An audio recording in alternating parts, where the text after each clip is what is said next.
नमस्कार, आप देख रहे हैं हमारा खास कार्यक्रम प्रधानमंत्री। सियासत से जुड़ी तमाम खबरों को आप देख पाएंगे विस्तार से, तस्वीरें देखेंगे, बयानों को समझेंगे, रिपोर्ट दिखाएंगे। लेकिन सबसे पहले शुरुआत आज की सबसे बड़ी चुनावी खबर से करते हैं।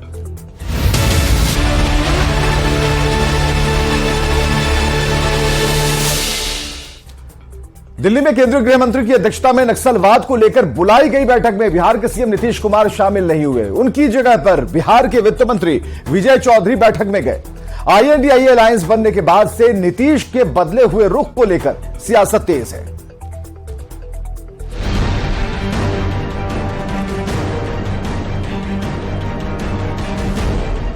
केंद्रीय गृह मंत्री अमित शाह की अध्यक्षता में बड़ी बैठक हुई दिल्ली में, जिसमें नक्सलवाद को समूल मिटाने को लेकर रोड मैप तैयार किया गया। देश भर के सभी मुख्यमंत्रियों को बैठक में बुलाया गया था। पड़ोसी राज्य झारखंड के सीएम हेमंत सोरेन भी बैठक में पहुंचे, पर बिहार के मुख्यमंत्री नीतीश कुमार ने इससे दूरी बना ली। उनकी जगह बिहार के वित्त मंत्री विजय चौधरी बैठक में शामिल हुए। विजय चौधरी ने कहा कि नक्सलवाद पर नियंत्रण में बिहार सबसे आगे है, बावजूद इसके केंद्र से सहयोग नहीं मिल रहा। तो जो नक्सल गतिविधियों को रोकने में और उनके विरुद्ध कार्रवाई करने में बिहार अभी पूरे देश में सबसे अग्रणी राज्य। तो जैसे ये लोग जो SRE बोलते हैं, सिक्योरिटी रिलेटेड एक्सपेंडिचर, इससे जुड़ी जितनी योजनाएं हैं सबको इन लोगों ने केंद्र प्रायोजित योजना बना दिया है। मतलब उसमें 40% पैसा हमारा भी लगता है, जबकि इसको होना चाहिए जो 100% इनके द्वारा इसका खर्च वहन किया जाना चाहिए। उसमें भी जो केंद्र प्रायोजित योजना का जो स्वरूप दूसरे विभागों में लागू होता है उससे भिन्न यहाँ पर है। वो व्यवस्था सही नहीं है। केंद्र की बैठक से नीतीश कुमार की दूरी बनाए जाने पर बिहार की सियासत गर्म हो गई है। बीजेपी ने बैठक में शामिल नहीं होने पर नीतीश पर हमला बोला है, तो कांग्रेस कहती है कि ये कोई मुद्दा नहीं है। नक्सल प्रभावित क्षेत्रों की बैठक, पूरे देश के मुख्यमंत्री पहुंचे और नीतीश कुमार लालू प्रसाद यादव के दबाव में खुद नहीं गए। नीतीश बाबू सिर्फ अपनी कुर्सी बचाने के लिए और कितना धोखा देंगे बिहार की जनता को।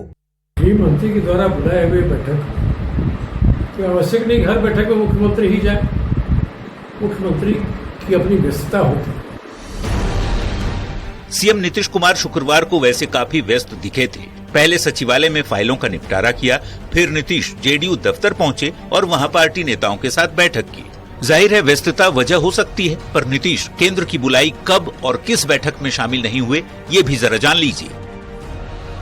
27 मई 2023 को नीति आयोग की बैठक में नीतीश शामिल नहीं हुए। 13 जनवरी 2023 को गंगा विलास क्रूज के उद्घाटन में पीएम से दूरी बना ली। 30 दिसंबर 2022 को नमामि गंगे योजना की बैठक में शामिल नहीं हुए। 17 दिसंबर 2022 को ईस्टर्न जोनल काउंसिल की बैठक से भी दूर रहे।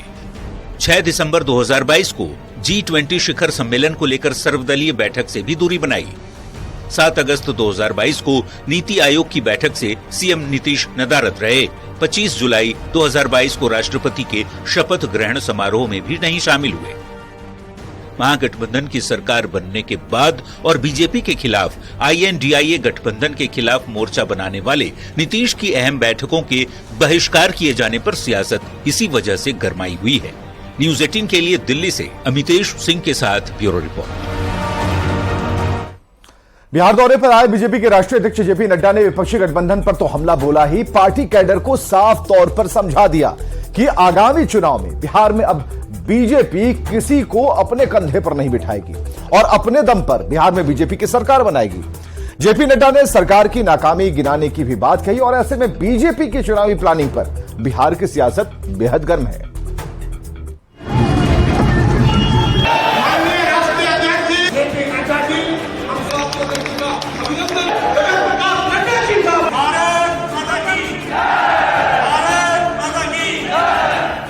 नौ महीने में दूसरी बार बिहार दौरे पर आए बीजेपी के राष्ट्रीय अध्यक्ष JP नड्डा ने बहुत बड़ा बयान दिया है।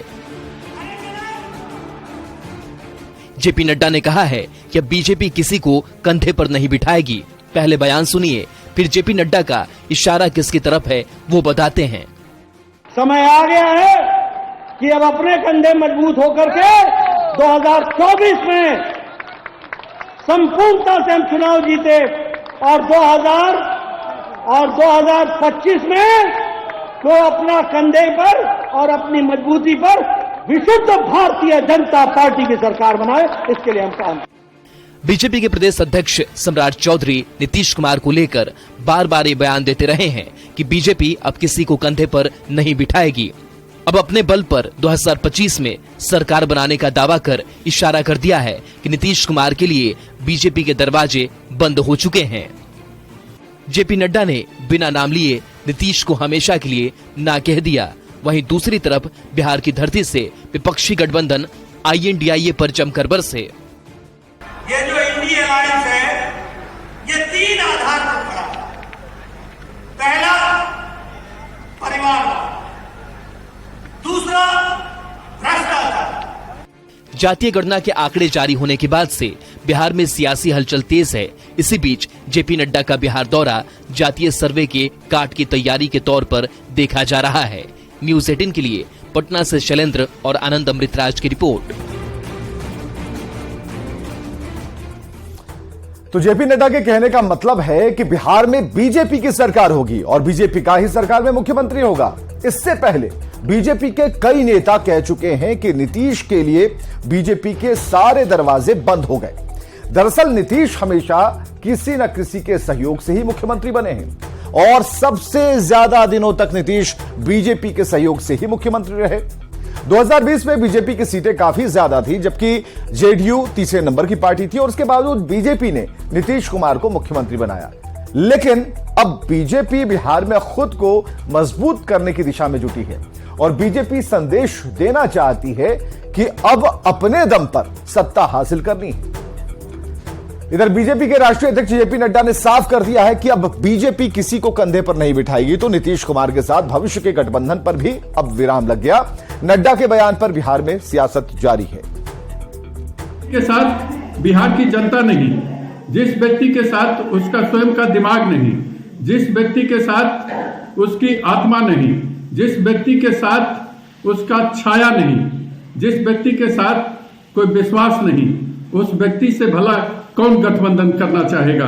कई बार ये स्पष्ट कर चुके हैं कि अब भाजपा की तरफ जाने का कोई मतलब ही नहीं है। पता नहीं भाजपा वाले हर चौथे दिन नीतीश जी के लिए दरवाजा नहीं खुला है, नीतीश जी के लिए दरवाजा खुला है।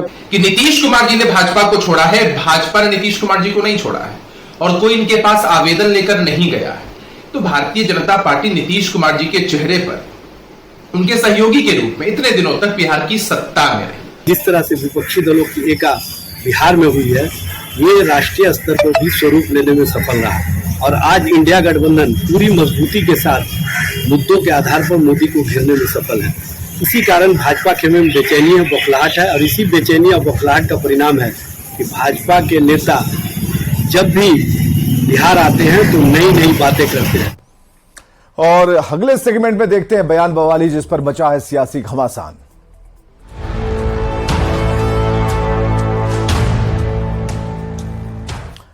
इधर जेडीयू विधायक गोपाल मंडल अपनी हरकतों से बाज नहीं आते। कभी पिस्टल लेकर अस्पताल चले जाते हैं तो कभी मीडिया वालों को गंदी गालियां देते हैं। शुक्रवार को भी जब मीडिया वालों ने अस्पताल में पिस्टल ले जाने पर उनसे सवाल किया था तो गोपाल मंडल ने पत्रकारों को गालियां देनी शुरू कर दी। हाँ लहराएंगे। अच्छा लहराएंगे। तुम लोग हमारा बापो हो, मना करोगे?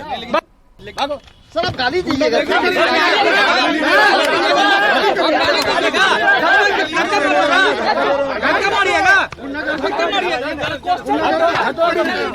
जदयू का यही संस्कृति है क्या?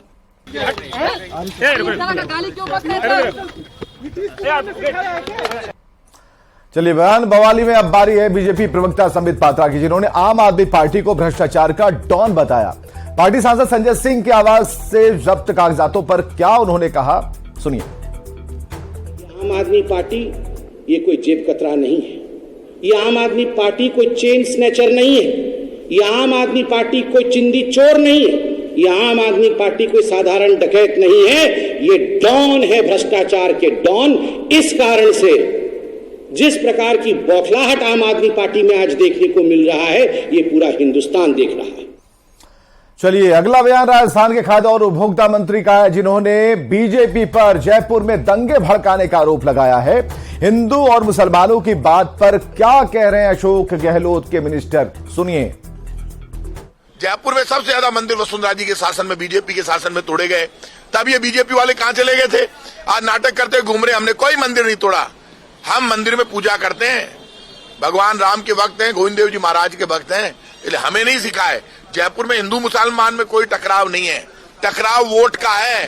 बीजेपी वोट लेने में असफल हो रही है। बीजेपी के पास चुनाव में जाने के लिए कोई मुद्दा नहीं है, इसलिए बीजेपी नाटक कर रही है, दंगा कराना चाहती है, लेकिन दंगा कराने में बीजेपी को सफल नहीं होने देंगे।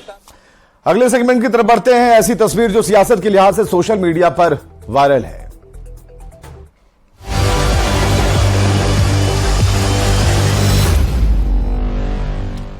वायरल तस्वीरों में तेलंगाना के गृह मंत्री का एक वीडियो वायरल हो रहा है, जिसमें मिनिस्टर महमूद अली अपने सुरक्षा कर्मी को थप्पड़ मार रहे हैं। मंत्री जी को गुस्सा इस बात पर आया क्योंकि उसने अपने किसी नजदीकी के जन्मदिन पर वे गुलदस्ता भेंट करना चाहते थे और उस वक्त मंत्री का गनमैन वो गुलदस्ता नहीं लाया। बाद में मंत्री ने गुलदस्ता भेंट कर अपने करीबी को विदा किया। ये तस्वीरें अब वायरल होती जा रही हैं। अब देखिए, गुलदस्ता टाइम पर नहीं आया, उसके बाद उन्होंने थप्पड़ लगा दिया। तो करीबी के बर्थडे पर वे गुलदस्ता देना चाहते थे।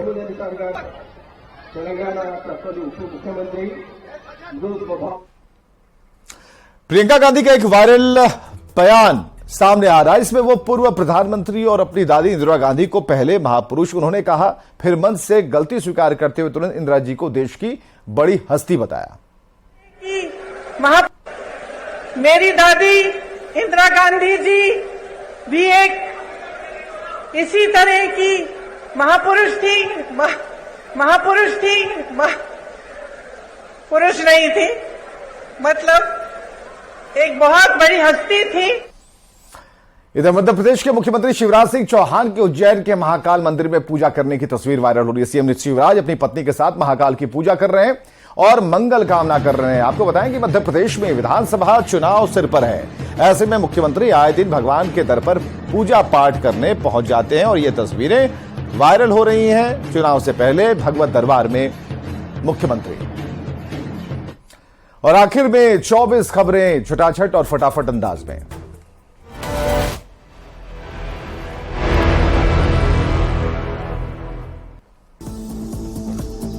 चुनाव आयोग 5 राज्यों में चुनाव कराने के लिए तैयार। पर्यवेक्षकों के साथ आयोग की अहम बैठक के बाद जल्द चुनाव कार्यक्रम का हो सकता है ऐलान। कास्ट सर्वे को लेकर बिहार सरकार को बड़ी राहत। जातीय गणना के जारी किए गए आंकड़ों पर रोक लगाने से सुप्रीम कोर्ट का इनकार। बिहार सरकार के खिलाफ दायर की गई थी याचिका। दिल्ली में आयोजित आतंकवाद निरोधक सम्मेलन में बोले गृहमंत्री अमित शाह, आतंकवादी संगठनों पर करना है करारा प्रहार। आतंकवादियों के पूरे इकोसिस्टम को तबाह करना जरूरी। नक्सलवाद पर केंद्र सरकार की बड़ी बैठक में व्यवस्था की वजह से शामिल नहीं हुए सीएम नीतीश की जगह वित्त मंत्री विजय चौधरी हुए शामिल। दिल्ली में नक्सलवाद पर बड़ी बैठक में सीएम नीतीश के नहीं शामिल होने पर नेता प्रतिपक्ष विजय सिन्हा का बयान। कहा, नीतीश जातीय नरसंहार करने वाले लोगों से गलबहियां किए हुए हैं। बैठक के बाद विजय चौधरी का बयान। कहा, नक्सलवाद पर नियंत्रण में बिहार सबसे अव्वल राज्य, केंद्र से नहीं मिल रही मदद। झारखंड हाईकोर्ट में सीएम हेमंत सोरेन की याचिका पर 11 अक्टूबर को होगी अगली सुनवाई। ईडी के समन की वैधता को हेमंत ने दी है चुनौती। पटना में बीजेपी की बैठक में पार्टी के राष्ट्रीय अध्यक्ष जेपी नड्डा ने पार्टी पदाधिकारियों को दिया निर्देश। बिहार सरकार की कमियों को करें उजागर। अपने दम पर बिहार में बीजेपी की सरकार बनाने के जेपी नड्डा के बयान पर सियासत तेज। कांग्रेस आरजेडी ने कहा, बीजेपी में कोई दम नहीं। पटना जेडीयू दफ्तर में विधायक गोपाल मंडल ने मीडिया वालों को ऑन कैमरा दी गंदी गाली। कहा, मैं रोज पिस्टल लेकर चलता हूं, कोई नहीं रोक सकता। शराब घोटाले में गिरफ्तार आप सांसद संजय सिंह को 5 दिन की ईडी रिमांड पर भेजा गया अदालत में। एजेंसी की दलील सबूतों के आधार पर आरोपी से पूछताछ जरूरी। दिल्ली के मुख्यमंत्री अरविंद केजरीवाल के शराब घोटाले की आड़ में उनकी पार्टी के नेताओं को झूठे केस में फंसाने का आरोप। कहा, केंद्रीय एजेंसियां बेवजह समय की कर रही बर्बादी। बीजेपी ने पोस्टर में राहुल गांधी को बताया रावण। विरोध में कांग्रेस का दिल्ली में बीजेपी मुख्यालय के बाहर जोरदार प्रदर्शन। शरद पवार और अजित पवार के बीच एनसीपी में छिड़ी लड़ाई। चुनाव आयोग तक पहुंची पार्टी और चुनाव चिन्ह को लेकर आयोग के फैसले पर टिका पार्टी का भविष्य। मध्य प्रदेश के मुख्यमंत्री शिवराज सिंह चौहान के विदाई वाले बयान के बीच कैलाश विजयवर्गीय के बयान पर कयास तेज। कहा, केवल विधायक बनने नहीं आया, पार्टी मुझे बड़ी जिम्मेदारी देगी। लखनऊ में सीएम योगी ने ट्रांसकॉन 2023 का किया शुभारंभ। मुख्यमंत्री ने कहा, रक्तदान और अंगों के दान को लेकर जागरूकता जरूरी। उत्तर प्रदेश के सीएम योगी आदित्यनाथ के घर वापसी वाले बयान पर यूपी में सियासत गर्म। बस्ती में आर्य समाज के कार्यक्रम में सीएम योगी ने की थी अपील, घर वापसी का जो अभियान आर्य समाज ने चलाया था उसे फिर से शुरू किया जाए। प्रधानमंत्री नरेंद्र मोदी 11 से 12 अक्टूबर को उत्तराखंड के कुमाऊं दौरे पर जा सकते हैं। पिथौरागढ़, अल्मोड़ा और चंपावत में हो सकता है कार्यक्रम। राजस्थान में चुनावी रणनीति को लेकर कांग्रेस का महामंत्री सीएम गहलोत, पायलट, डोटासरा, रंधावा समेत कई नेताओं ने की मीटिंग। राजस्थान विधानसभा चुनाव से पहले पोस्टर पर घिरी बीजेपी। नड्डा के नहीं सहेगा राजस्थान अभियान के खिलाफ कांग्रेस ने भी पोस्टर के जरिए किया पलटवार। टैक्स चोरी के मामले में एसपी नेता अबू आजमी और गरीबियों के ठिकाने पर आईटी का छापा। लखनऊ, वाराणसी में छापेमारी। विनायक प्लाजा में केयर टेकर अभिनव पांडे पर भी शिकंजा। यूपी में प्रतापगढ़ रेलवे स्टेशन समेत जिले के 2 जंक्शन के नाम बदले गए। अब प्रतापगढ़ जंक्शन मां बेल्हा देवी धाम जंक्शन के नाम से जाना जाएगा। चुनाव से पहले शिवराज सिंह चौहान सरकार ने खोला सौगातों का पिटारा। 53,000 करोड़ की परियोजनाओं की सीएम ने दी सौगात। लाडली बहनों के खातों में गैस रिफिलिंग योजना की सब्सिडी ट्रांसफर। पंचायती राज सम्मेलन में शामिल होने प्रियंका गांधी पहुंची छत्तीसगढ़ के कांकेर। जनता को दी विकास कार्यों की सौगात। बीजेपी को बताया विकास विरोधी पार्टी। और खबरें लगातार जारी हैं, बने रहिए हमारे साथ।